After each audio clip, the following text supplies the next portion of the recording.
गालीच्या वर आहे, खाली पकडून ठेवलेला आहे, तुम्ही कधी कोसळू शकता. अशा प्रकारचे शब्द, अशा प्रकारचे गोडगोड शब्द काहीतरी फार छान वाटतं आपल्याला वाचताना. राष्ट्रीय शिक्षण आयोगाचा अहवाल वाचताना तुम्हाला भाषा जी आहे ती भाषा कमालची गोड गोड गोड गोड भाषा आहे. खूप चांगले शब्द आहेत. पण तुम्ही जर हा अहवाल तर्कशुद्ध पद्धतीनं विवेकाने वाचला पाहिजे.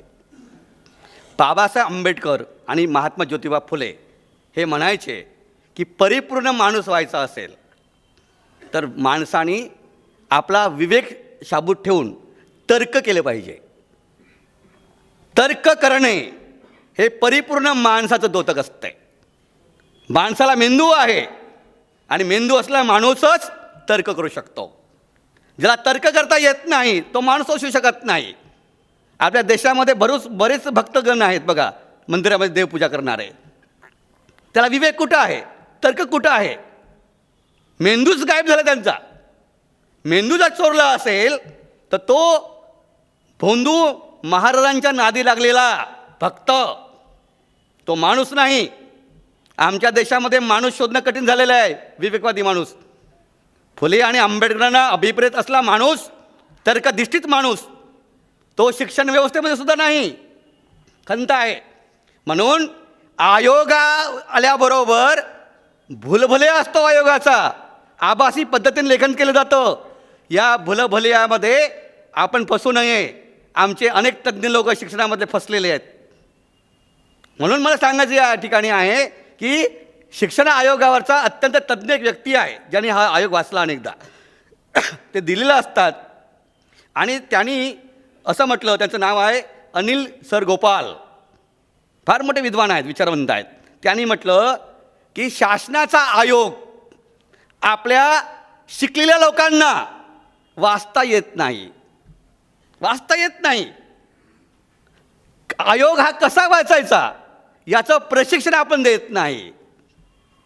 तुमच्या अकोल्यामध्ये किंवा आमच्या लातूरमध्ये असं प्रशिक्षण झालं का की आयोग आलेला आहे, बसा आपण प्रशिक्षण घेऊया, याचं काय यामध्ये मांडलेलं आहे? नाही.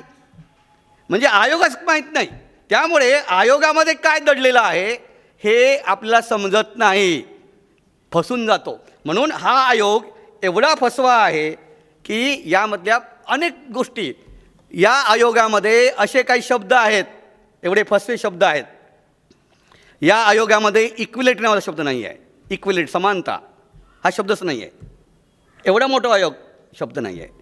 या आयोगामध्ये शिक्षणतज्ज्ञ जे आहेत आपल्या विचारांचे, महात्मा ज्योतिबा फुले, डॉक्टर बाबासाहेब आंबेडकर, हे आमचे शिक्षणतज्ज्ञ, त्यांचा कुठेही उल्लेख नाही. खूप म्हणजे अगदी जाणीवपूर्वक लोकांना कसं फसवता येईल या पद्धतीचे शब्द या आयोगामध्ये वापरलेले आहेत आणि हे आपण भाषेच्या दृष्टिकोनातून सुद्धा समजून घेणं आवश्यक आहे. आता माझा पुढचा जो विषय आहे तो मी मांडतो की या आयोगामध्ये शालेय शिक्षण आणि उच्च शिक्षण यामध्ये काय परिणाम होणार आहे, दुष्परिणाम, त्याचं काय स्ट्रक्चर कसं आहे ते आपण थोडक्यात घेऊया. शालेय शिक्षण जे आहे, या शालेय शिक्षणामध्ये या आयोगाने पहिल्यांदा महत्त्व दिलं. कोठारी आयोगाने 10+2 10वीपर्यंत, 10वी आपल्याला माहीत आहे की पहिल्या वर्गामध्ये विद्यार्थी 6व्या वर्षी प्रवेश करणार, मग तो 10वा वर्ग पास का होणार आणि पुढे 2 म्हणजे काय, कनिष्ठ महाविद्यालय 11वी आणि 12वी, 2 परीक्षा आहेत बोर्डाच्या. 10वीचं बोर्ड आहे, 12वीचं बोर्ड आहे. पहिल्यांदा हा आयोग जो आहे नवीन, याने बोर्डर दूर केले, बोर्डर बरखास्त केलेले आहेत. 12वीचं बोर्ड नाही आणि 10वीचं सुद्धा बोर्ड नाही. म्हणजे विभागीय मंडळ हे बरखास्त केलेले आहेत पहिल्यांदा. सलग शिक्षण, बोर्ड नाही. दुसरा मुद्दा, कोठारी आयोगाने असं म्हटलं की बालकाचं मानसशास्त्र जे आहे, विद्यार्थी मुलाचं मानसशास्त्र, ते 6 वर्षापर्यंत हे ध्यान लालसा, ध्यानग्रहणता, ध्यानाची आकलन क्षमता ही 85% तयार होत आहे वयाच्या 6व्या वर्षीपर्यंत मुलाची, हे मानसशास्त्र सांगतात. त्याचा आधार घेऊन त्यांनी म्हटलं की पहिल्या वर्गाचा विद्यार्थी हा 85% ध्यान घेण्यासाठी तत्पर झालेला आहे. त्याचा प्रवेश घ्या पहिल्या वर्गामध्ये. आता हा आयोग काय सांगते की विद्यार्थी हा 6व्या वर्षात प्रवेश घेणार नाही. विद्यार्थी हा 3 वयापासून प्रवेश घेणार. म्हणजे आपली सुरुवात कुठे झाली मुलाची? आता पहिला टप्पा की वय वर्ष 3 पूर्ण झालेला आहे, तिथून सुरुवात झाली पहिला टप्पा. पहिल्या टप्प्यामध्ये जो पॅटर्न आहे 5 अधिक 3 अधिक 3 अधिक 4, 5 अधिक 3 अधिक 3 अधिक 4, 10 अधिक 2 जो पॅटर्न होता शालेय शिक्षणाचा तो आकृतीबंध रद्द करून या आयोगाने पहिला पॅटर्न 5 वर्षात ठेवलेला आहे. म्हणजे 3 ते 8 वयोगट. आरंभीचे 3 वर्ष जे आहेत त्यांनी म्हटलं की हा विद्यार्थी अंगणवाडीमध्ये आणि बालवाडीमध्ये शिकेल 3 वर्ष. आणि त्यांनी म्हटलं हा पायाभूत अभ्यासक्रम आहे. शब्द बघा कसे वापरले, पायाभूत. पाया भरणी म्हणतो आपण. आपल्याला इमारत करायची तयार असते बघा, बिल्डिंग बांधायची असते, तर पाया आपला भक्कम पाहिजे तर मग इमारत तयार होईल ना. म्हणजे तुम्हाला 25 मजली इमारत बांधायची असेल तर भक्कम पाय पाहिजे ना. म्हणजे आमचा पायाभूत अभ्यासक्रम हा अंगणवाडीमधून तयार होणार. आता बघा मेघ कशी मारून ठेवलेली आहे.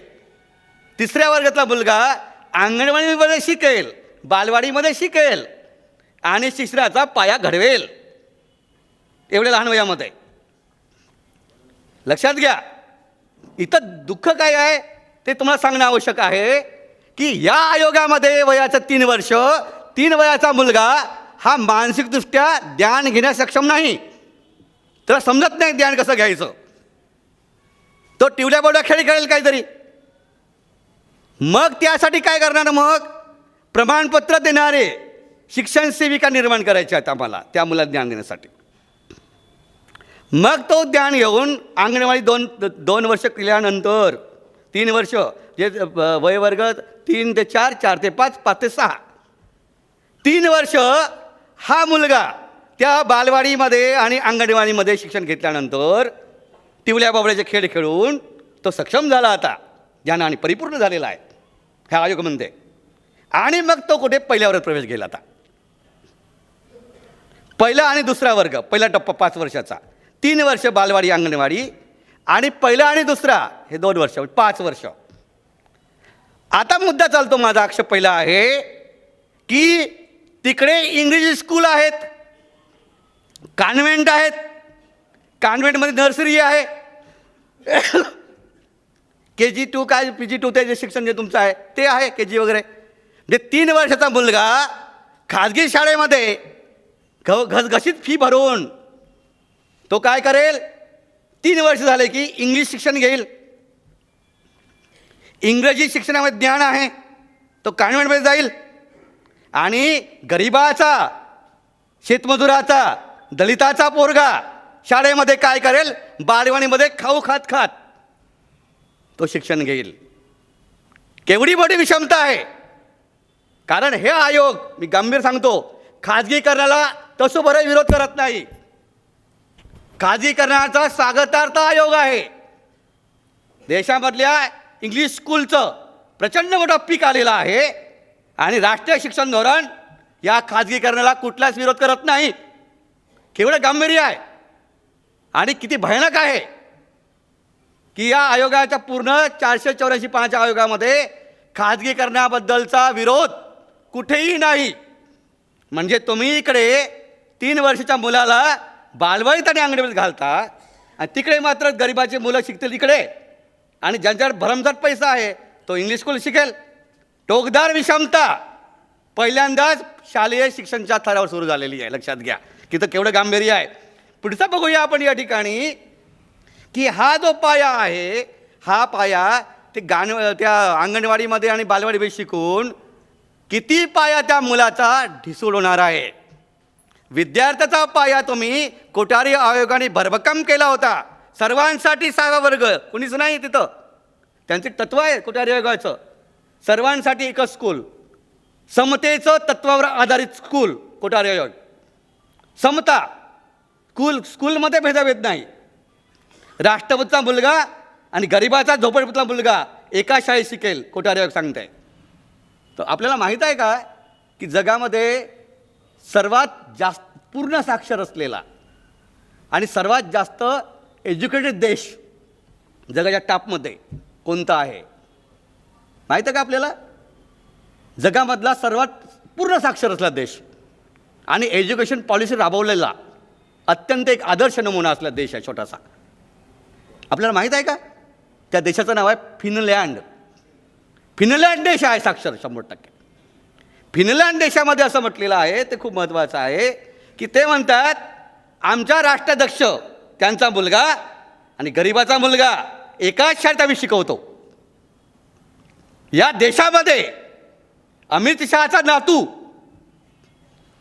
जय शहाचा मुलगा आणि या झोपडपट्टीमधल्या एका गरिबाचा मुलगा हा जेव्हा एकाच स्कूलमध्ये शिकेल, अंबानीचा नातू आणि आमचा मुलगा एकाच स्कूलमध्ये शिकेल, तेव्हा फिनलँडसारखा आदर्श निर्माण होईल.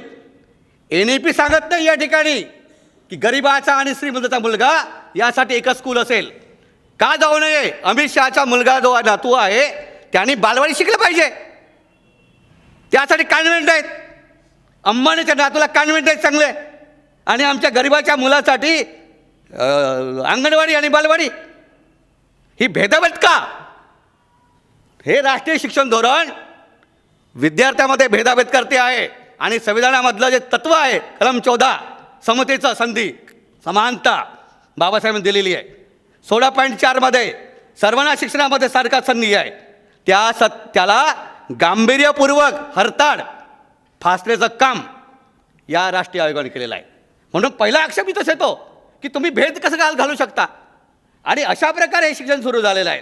पुढे मुद्दा घेऊया आपण आता एक एक मुद्दा घेऊया की त्याने असं म्हटलेलं आहे, कशा बारीक बारीक गोष्टी आहेत टिपलेल्या आयोगामध्ये. हा आयोग म्हणतो की शालेय शिक्षण जे आहे हे शालेय शिक्षण इयत्ता 5वीपर्यंत आणि नंतर 8वीपर्यंत मातृभाषेतून मिळालं पाहिजे.